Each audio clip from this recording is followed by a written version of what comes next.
میشه گفت سمرقند و بخارا پاره‌های تن مادر، مام وطن و هر ایرانی، هر تاجیکی دوست داره که در این دو شهر باشه، مدتی رو به سیر سیاحت بگذرونه.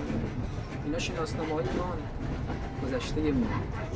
همون جور که دوست من که الان میخوام برم، ایشون بخارا رفته بود و وقتی از دوستم پرسیده بود از کجایی، گفته بود که من ایرانیم. بعد ایشون هم از پرسیده بود که از اون اهل بخاراییه، پرسیده بود که شما کجایی، گفته منم ایرانیم، من مال بخارای ایران.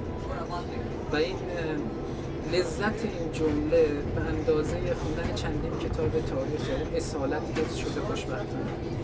کار به مرزهای سیاسی نداریم، شاید امروز اجازه ازبکستان باشه، ما هم احترام می‌ذاریم به تصمیماتی که هست، ولی زبان هنوز ارتباطات ما رو نگه داشته. دوست داریم بریم اینجا و گنجینه‌ای از فرهنگ ما هنوز در بخارا و سمرقند هستش.